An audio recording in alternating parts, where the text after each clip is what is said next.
Picture this. You're standing at the edge of the ocean, watching waves roll toward the shore. It's a view billions of people have seen throughout human history. And yet, the ocean remains one of the most mysterious places on our entire planet. We've explored more of the surface of Mars than we have of our own ocean floor. We've mapped distant galaxies in more detail than the depths beneath our feet. The ocean covers 71% of Earth's surface, and we've only seen about 5% of it up close. Today, we're diving into some of the most fascinating facts about the ocean.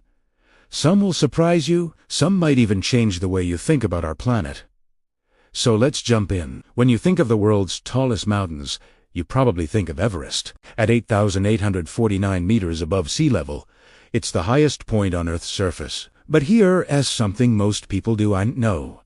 The ocean floor has mountains that make Everest look small. The largest mountain range on Earth isn't the Himalayas. It's the Mid-Ocean Ridge System, a chain of underwater mountains that stretches for over 65,000 kilometers. That's more than 1.5 times around the entire planet. It runs through every major ocean, connecting like a massive seam across the Earth's surface. But individual underwater mountains can be even more impressive. Take Mauna Kea in Hawaii. Above water, it rises about 4,200 meters above sea level. But if you measure from its base on the ocean floor, Mauna Kea is actually 10,200 meters tall. That's taller than Everest by more than a kilometer. Why don't we hear about these mountains more often? Simple.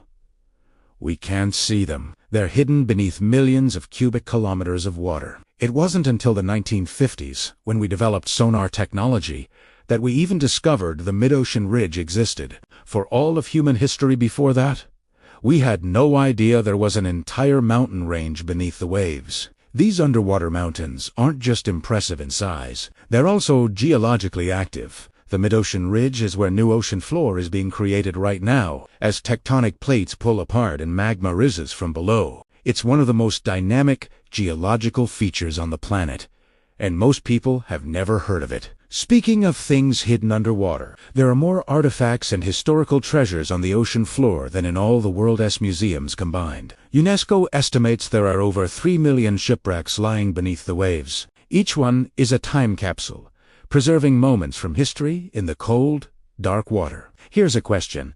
Where does most of the oxygen you breathe come from? If you said trees or rainforests, you're not alone. Most people assume that, but the real answer is the ocean. Much of the oxygen we breathe comes from tiny organisms called phytoplankton. And that's the answer. Phytoplankton are microscopic plants that drift near the ocean's surface. They're so small, you need a microscope to see individual ones. But there are so many of them that they produce between 50 and 80% of Earth's oxygen through photosynthesis process. Every other breath you take comes from the ocean. Let me put that in perspective. All the rainforests, all the forests, all the grasslands on every continent combined produce less oxygen than these tiny floating plants in the ocean. A single tablespoon of seawater can contain millions of phytoplankton cells. They form the foundation of the ocean's entire food web. But here's what makes this even more fascinating. Phytoplankton populations are declining. Since 1950, global phytoplankton populations have dropped by about 40%, likely due to warming ocean temperatures. This isn't just bad news for marine life. It's bad news for every living thing that breathes oxygen, including us. And phytoplankton do more than produce oxygen. They also absorb massive amounts of carbon dioxide. The ocean absorbs about a quarter of all the CO2 that humans produce. Much of that absorption happens through phytoplankton, which use carbon to build their tiny bodies. When they die, they sink, taking that carbon with them to the ocean floor, where it can remain trapped for thousands of years. The ocean doesn't just affect the air we breathe, it also controls our weather and climate. Ocean currents act like a giant conveyor belt, moving warm water from the equator toward the poles and cold water back toward the equator. Without these currents, places like Western Europe would be much colder. London is at the same latitude as Calgary, Canada, but it's much warmer because of the warm water brought by ocean currents. The ocean is essentially Earth's thermostat. In air, sound travels at about 343 meters per second. That's fast. But underwater, sound travels more than 4 times faster, at about 1,500 meters per second. And it doesn't just travel faster, it travels much, much farther. This creates something extraordinary. An underwater sound channel where whales can communicate across entire ocean basins. In the 1960s, scientists discovered that certain frequencies of sound can travel thousands of kilometers through the ocean without losing much energy. This happens because of the way temperature and pressure affect sound waves at different depths. There's a specific layer, usually around 1,000 meters deep, where sound gets trapped and channeled horizontally, like light through a fiber optic cable. Whales have been using this sound channel for millions of years. A blue whale's call, which can be louder than a jet engine, can travel across entire oceans. A whale singing off the coast of California can theoretically be heard by another whale near Japan. They're using the ocean itself as a massive telephone network. But here's the problem. Humans are making the ocean much louder. Ship engines, sonar, underwater construction, seismic surveys for oil and gasol. Of this creates noise pollution. And because sound travels so well underwater, this noise spreads everywhere. Some scientists estimate that the ocean is 10 times louder now than it was 50 years ago. For marine animals that rely on sound to navigate, find food, and communicate, this is devastating. Imagine trying to have a conversation in a nightclub where the music keeps getting louder. That's what we've done to the ocean. Whales are changing their songs, trying to be heard over the noise we create. Some animals are abandoning their traditional habitats because they're simply too loud now. The deepest point in the ocean is the Challenger Deep in the Mariana Trench, nearly 11,000 meters below the surface. If you dropped Mount Everest into the Mariana Trench, its peak would still be over 2,000 meters underwater. The pressure at the bottom is over 1,000 times atmospheric pressure at sea level. That's like having 50 jumbo jets stacked on top of you. And yet,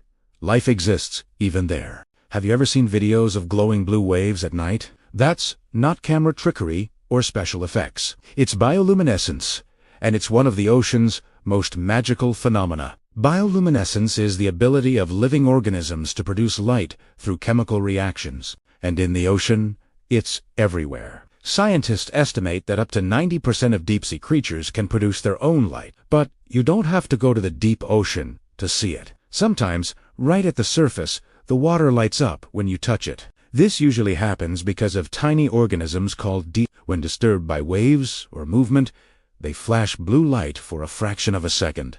Millions of them flashing together create that glowing effect you see in those viral videos. Why do they do it? It's a defense mechanism. When a predator tries to eat a dinoflagellate, the flash of light attracts something bigger, hopefully something that will eat the predator instead. It's like triggering a burglar alarm. The prey is essentially saying, "Hey, there's a meal happening here," hoping the distraction will save its life. But bioluminescence serves many purposes in the ocean. Some fish use it as a lure to attract prey. Others use it to communicate with potential mates. Some creatures use it as camouflage, producing light on their undersides that matches the faint glow from the surface, making them invisible from below. And some animals release clouds of glowing chemicals as a smokescreen when they're attacked, confusing predators while they escape. The variety of ways life has learned to create and use light underwater is stunning, and we're still discovering new bioluminescent species regularly. In 2023 alone, researchers described dozens of new glowing creatures, from jellyfish to sharks. The ocean contains about 20 million tons of gold. That sounds incredible, right? But here's the catch. It is so diluted that extracting it would cost far more than the gold is worth. There are about 13 billionths of a gram of gold in each liter of seawater. You'd need to process billions of liters just to get a few grams. So yes, there's gold in the ocean. But no, you can't get rich from it. The ocean keeps its treasure well hidden. And here's one final fact that ties everything together. The ocean isn't just one body of water. Scientists recognize 5 distinct oceans: Pacific, Atlantic, Indian, Southern, and Arctic. But they're all connected. Every drop of water in every ocean is part of one continuous global ocean. A water molecule that's in the Pacific today might be in the Atlantic in 1,000 years. The ocean is one massive, interconnected system. When we affect one part of it, we affect all of it. So there you have it. The ocean, home to mountains taller than Everest, producer of most of our oxygen, a highway for sound that spans continents, a light show that rivals anything on land, and a connected system that covers most of our planet, we've only scratched the surface today. Every time scientists send down a submersible, they find something new. Every expedition discovers species that have never been seen before. The ocean still has secrets we haven't even begun to uncover. If this video made you curious about the ocean, hit that subscribe button. We've got more fascinating topics coming up, from the mysteries of clouds to the vastness of space. Thanks for watching, and I'll see you in the next one.